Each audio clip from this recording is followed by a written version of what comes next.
Chapter 4. Over the Rhine. Just as Marcus had warned, there were dark woods beyond the Rhine. The tall trees stood close packed, and growth of all sorts sprang up in the shadow-strangled spaces beneath the ancient boughs. It was not hard to move unseen. Travelling quietly was the trick, for there were many rotting branches and grasping tendrils from the new growth that erupted in such profusion. A tumult of animal sounds echoed through the trees, but the chorus could stop in an instant at the snapping of a twig. The only place where this riot of life thinned slightly was the marshes. Their stink could be detected a mile away, and as the ground softened still further you would hear the drone of the insects that flitted and lumbered over the places where mud and water threatened to suck down all life, leaving only slow, sulphurous bubbles to mark the fallen. It was a terrifying place to the legionaries we accompanied. The farms, cities, and villages they were used to were almost no preparation for this primeval forest. It was why they needed our help. Men like Marcus with the skill to find their way without roads in a land where almost nowhere was important enough for a road to lead became vital to the legion's endeavours. No sooner had the great commander put down the revolts among his men than he was off, taking 12,000 across the Rhine to win Rome her revenge. We moved fast with light packs, racing against the weather and hoping that a quick strike would catch our enemy unprepared. We were some of those who led the way, my master and I, his eyes and my nose picking a route through the gloom between the trees, sliding like shadows towards the enemy. Behind us marched death. A thin drizzle fell through the thick branches and a musty scent rose from the damp loam beneath my feet. Each step was a new explosion of sensation, telling me stories which I relayed to my master as best I could. He could be fast when he wished to be, but now he insisted on following the trail ahead of us with painful care. We were close enough that I could see our prey, yet he forced me to creep forward. I was near my full growth that year, and I took pleasure in the new power of my body. I yearned to rush forward and fall upon our quarry, but Marcus had taught me better than to be so impulsive. Months of feeding and exercise had seen me grow even larger than I had been when he first acquired me. It took concerted effort to remain stealthy, but by then I had been taught to be mindful of where I stepped, of the slightest noise. I would not betray that training. My body quivered with pent excitement, but I would not move until told. Farther back, Marcus remained still, hardly even breathing. It would only take a single sound and the prey would be lost. I looked back, pleading to be allowed to charge, but Marcus gave no response. He slowly slid an arrow from the quiver at his back. The bowstring touched his chin. He'd drawn the weapon unconsciously. All his attention was now fixed on the great stag that stood grazing in the clearing ahead. He let out his breath, steadying himself, then at the last moment he let fly. In that same instant the sound of a horse and harness whispered up from the thin track behind him, barely enough for human senses, but loud enough to fright the prey. The stag bunched to move, not in time to avoid Marcus's shot, but it was quick enough that the arrow's point missed its heart. The beast let out a wild bellow and reared up. Marcus cursed. I felt his frustration. The last thing he wanted was to have to track a wounded animal through enemy territory.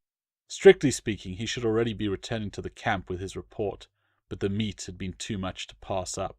"Is that you, Marcus?" A familiar voice called up from behind us. We'd been sure to stay hidden from our quarry, but clearly we weren't as well concealed from the person on the road.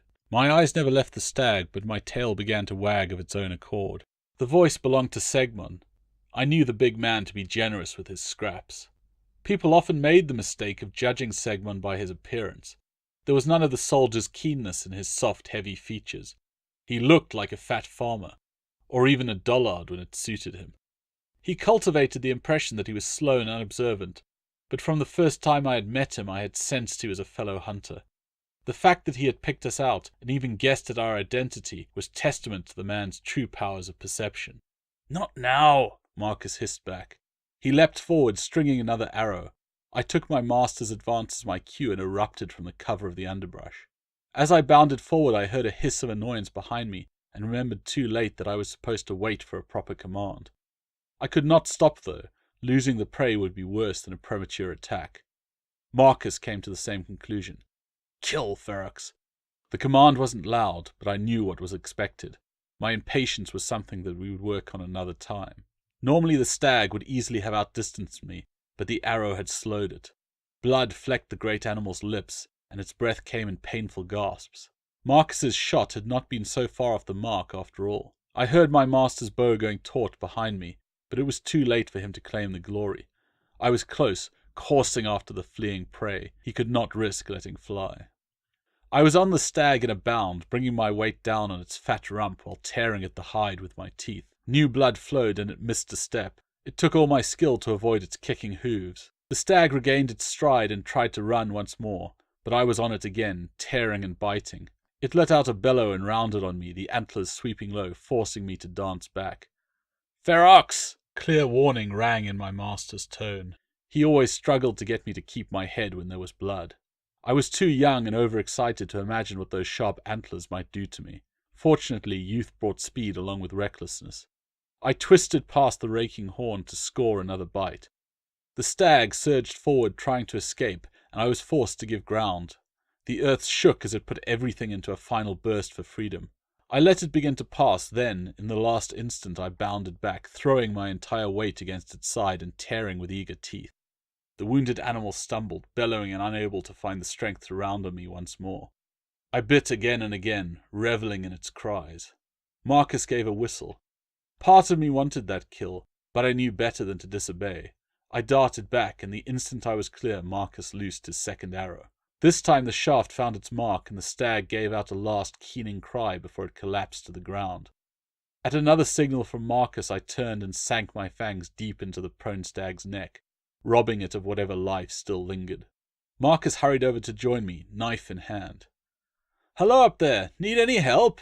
Segmund's voice drifted from below. I jerked my head up. I'd forgotten him in all the excitement. "You almost cost me my dinner, Segmund," Marcus called back. He rose from his kill and crossed over to the edge of the low bank above what passed for a road east of the Rhine. "Look at the fucking state of you! You've not taken to eating the damn things raw, have you?" Segmund grinned up at him through his thick blonde beard. "Rather sloppy, all things considered, and noisy. I thought scouts knew how to do things quietly." "Would have been one shot if you hadn't startled the deer," Marcus said. "Apologies. I assume I can redeem myself in your eyes by helping you carry your prize back to camp." "It would be a start," Marcus curled his lip, "though you look capable of eating more than you could carry." Segmund pounded his swollen belly and smiled. "We can't all slink between trees, my friend. I have to go unseen in far more dangerous places. Lean soldiers are easily spotted, but stout merchants are safer to roam these lands." "Unless someone takes a shine to what the merchant is carrying," Marcus observed. "Do I look like a very successful merchant?" Segmund asked. "The horse would do," Marcus shot back. Segmund chuckled. "This one, you mean? A foul beast, well suited to the part of a mount for a coinless hair and pelt salesman. Pretty much worthless as animals go. Perhaps we could trade." Marcus raised an eyebrow, then noticed that I had snuck up next to him. He ran a hand over my flank. I felt his approval at my stealth. "Horse for a hound, eh? Just goes to show you don't know the rascal. I'd take the deal, but I don't know if your saddle would fit on him." "Looks like he might be big enough for a saddle to me," Segmund said. "You must be feeding him well." "Only when he deserves it." Marcus scratched behind my ear and a shudder went through me. My bloody maw opened in a wet grin. I leaned in to make the most of the brief show of affection. Marcus was a good master, but one could never expect too much from a stoic. "Enough of that," Marcus said softly. "I don't need you going soft." I ignored him, and he didn't take his hand away. Segmund dismounted and tied his horse's reins to a low branch. He looked about cautiously. "Don't worry, we're alone for the moment," Marcus assured him. "We've Tam Farna to thank for that. The Marsi are so busy being devout that no one seems to know we've crossed the river," Segmund said. "They'll know soon enough. Caesar didn't bring us here for our health," Marcus replied. Segmund snorted. "I hope not. I'd feel quite let down if all this forced marching was just to keep the men in shape." He glanced at the clouds hanging heavy above the trees. "There might be another reason no one's on the road, of course." Marcus nodded. "I'd say we have less than an hour to make it back to camp before the rain starts up again." My nose picked up the camp well before it was in sight. An overwhelming concentration of men and animals all packed behind hastily erected wooden walls. Fire and polish and shit, the scent of a marching army. As the two men approached the main gate, the wind shifted, throwing drizzle at our backs and alerting the camp dogs to our presence. They immediately began a chorus of barks and howls at the tang of blood in the air. I tensed at the sound, but made no answering call. I walked with my own pack and knew better than to betray their position. They called to me, but I was not one of those camp dogs, any more than Marcus was bound to stand amid the rank and file. Silence was what was required, so I gave it. The sentry's interest in the carcass on the horse was obvious. "Back then," he said curtly. I took a step towards the man, my tail wagging to show my goodwill. "Keep your mutt close. I don't need blood and slobber on my kit." I backed away from the warning in the man's tone. Many soldiers would give a good kick if a dog got too close, so I had learned not to approach if I wasn't invited. Marcus and Segmund just kept walking on either side of the horse, ignoring the sentry. I looked from the glowering legionary to my master. "Off with you," the man said. He stamped his foot, and I was running after Marcus before I had time to really think about it. Once we were in the camp proper, we headed towards the officers' tents. I found it hard to keep track of who answered to which. Men's packs were just too large and had all sorts of subtle rules of their own, but I did know what Marcus was up to. We'd lose a lot of our stag to the higher-ups, but they'd also look the other way when we went hunting tomorrow. While they walked, my master and his friend talked. "Couldn't help but detect a tone from that sentry," Segmund said. "I expect them to look down on a spy, but I'm surprised that he thought he could get away with being so openly hostile to someone of your breeding." "He just did," Marcus observed. "But you are an officer. Even if you choose not to take it personally, there's camp decorum to consider." Marcus shrugged. "There's a tendency to resent the freedoms that I enjoy. Don't forget that just a few months ago these boys were ready to cut up their commanders. Caesar made concessions, it's true, and he's led us out here to take revenge for Varus. But that man sees me coming and going and bringing meat back with me, while he has to stand post and eat whatever the quartermaster gives him and his tent mates. Some of these men have been held well past the time they expected discharge, so it's best to go easy." Segmund snorted. "If he doesn't like marching and standing guard, he should never have signed up. Besides, what would they do without the likes of you and I, eh? An army stumbling around blind is no good to anyone. He can thank you and your fellow scouts that this camp isn't pitched in a riverbed." Marcus frowned. "I think even his sort could manage to avoid that. Point is, it doesn't do to push these men too hard. Let them get a taste of victory before offering them the bitter end of army discipline." Segmund nodded. "A calculated risk, I suppose, but you shouldn't let them think they can get away with insubordination." "And how many of the rank and file look to me for discipline, eh?" Marcus asked. "Let their commanders bear the brunt of their resentment. I have enough to contend with without making a name as a taskmaster." "That's not the point," Segmund began. Marcus shook his head. "Stop fretting, Segmund. I know when to snap them back. Until then I have a willful horse, my squad, and this dirty hound to be going on with. Besides, you can't blame the man for not wanting his kit dirtied. He's probably got sick of having to polish it these last few years." Segmund looked doubtful, but decided not to argue further. They talked of this and that as they made their way over to the fires outside the officers' mess. Saliva filled my mouth at the smells wafting from the early cooking fires, and drool dribbled down my jowls. The men at the fires eyed me warily, lest I grab some treat and make a run for it, but I knew better than to make a nuisance of myself. Marcus stopped in front of the man who served the camp prefect, Galus. "I've something for the pot," he said. The cook looked up. "So you do. The prefect will be most pleased. I'll make sure he notes your generosity." "My thanks." Marcus and Segmund unslung the carcass from the horse. While Marcus hacked off portions of meat for the officer's table, Segmund made his farewells and went off to give his report. I sat patiently watching the stag being dismembered. It seemed to take forever. Certainly Segmund had returned by the time Marcus had finished his butchery. "That was quick," Marcus said, looking up. "You think I wanted to miss supper? There wasn't much to tell anyway." But they liked what they heard. "They liked it well enough. You'd best eat well, Marcus. I suspect you'll need your strength soon." Marcus glanced round at the campfires springing up all around us. "At night? Could well be. What better time than while they are feasting?" Marcus placed another hunk of meat on the platter held by Gallus's cook. "I can't fault the logic. You'll still join us for an early meal? Try to stop me. Besides, it's you who's going to have to get bloody. My job is done." Marcus glanced down at his stained tunic. This seems to be a recurring theme. We found our way through the orderly rows of tents towards the quarters shared by the small unit of cavalry attached to the legion. Marcus greeted his fellows amiably enough, and he shared yet more of our kill with a few of the groups huddled round their tent fires. Ceyx, One of the men who served directly under Marcus was waiting patiently by our own fire. "Finally," the soldier said, taking the 2 legs my master still carried. Marcus raised an eyebrow and CX snapped to attention, still trying to juggle the meat in his hands. "I mean, welcome back. Hope you had a good hunt, Decurio." "Better," Marcus said. "I'm going to get washed up." He looked around at the cavalrymen under his command. "You ready for a good dinner, lads? It's Tamfana's festival after all." He leaned closer to CX.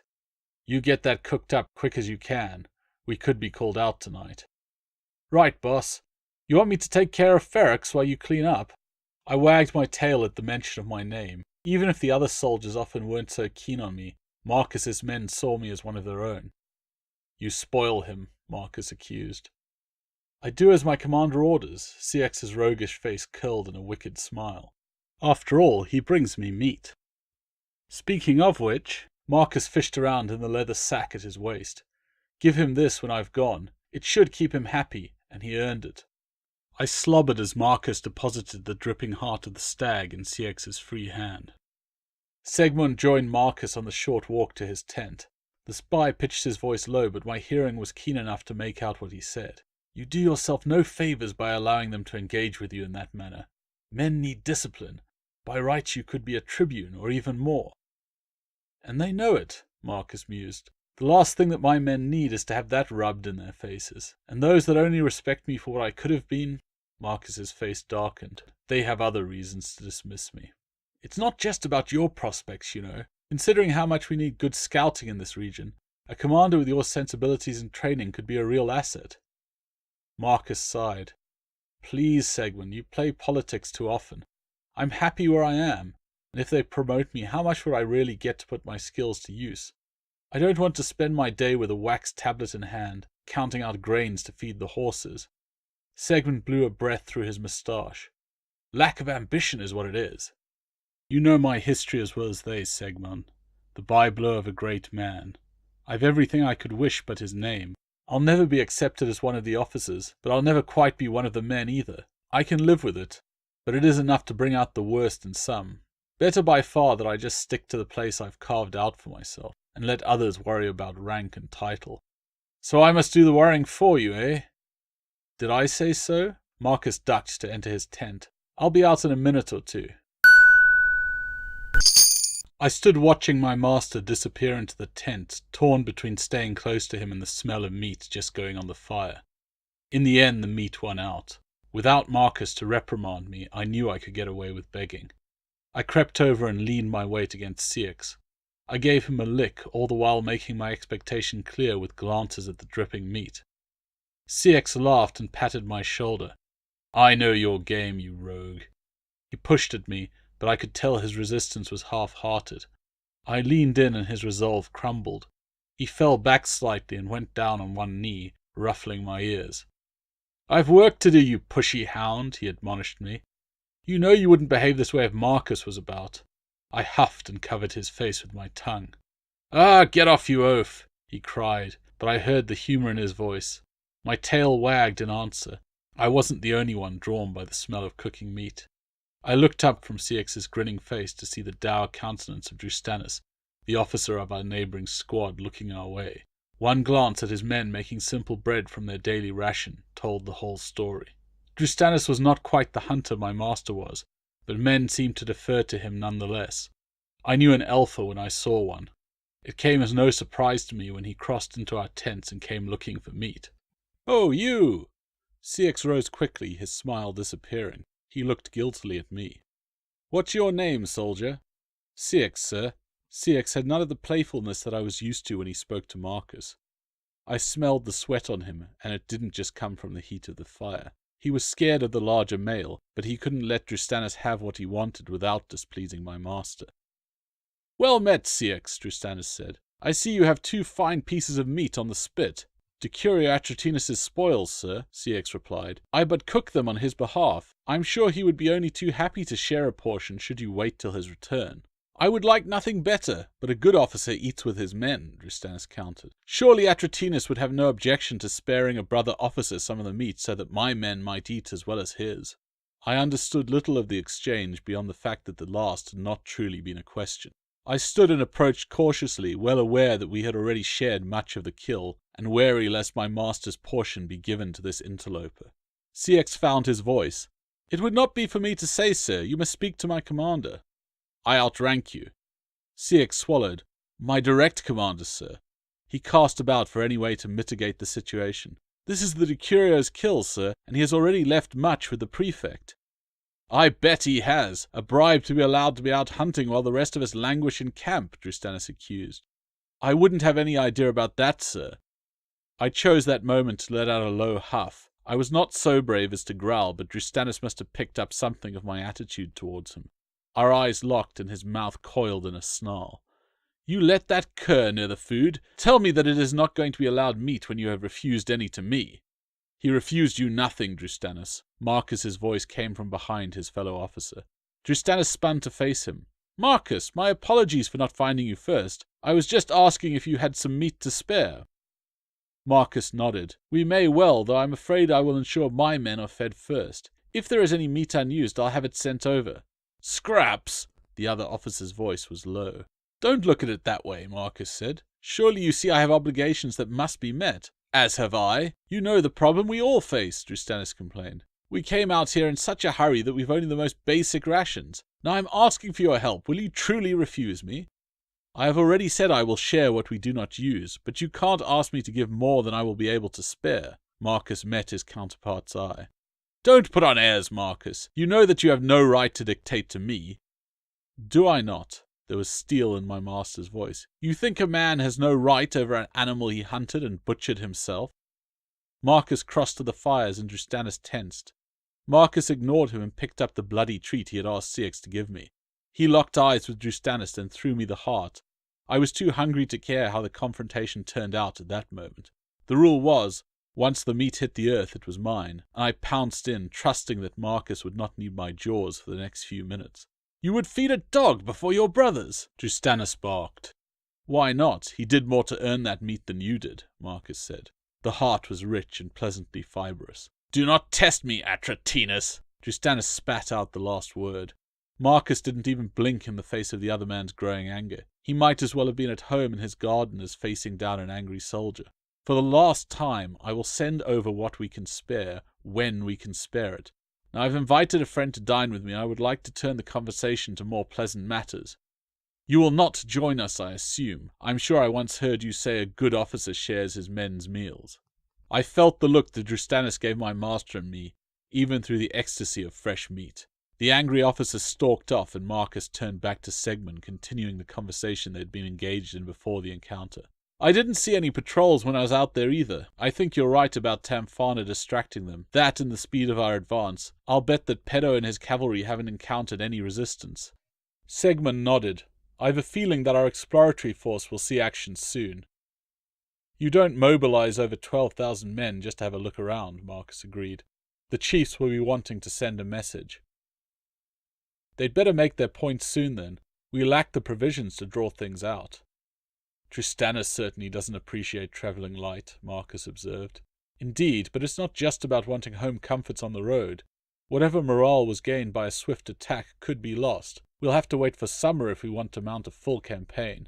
I think giving the tribes a bloody nose will be enough for the boss." "Hardly worth it, I would have thought." Segmund put up his hand to forestall Marcus's response.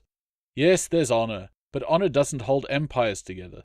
Tiberius is dithering about taking the mantle of emperor, and seen in the wrong light. The legions already offered Caesar their loyalty, and he reminded them that their duty was to the emperor," Marcus pointed out. "Tiberius will see this as a threat, whatever he says. But what can we do except watch, eh? I think we both agree that there will be blood soon, and the Marsi look like a prime target." Marcus looked upwards. "The clouds are clearing. The moon will be bright tonight."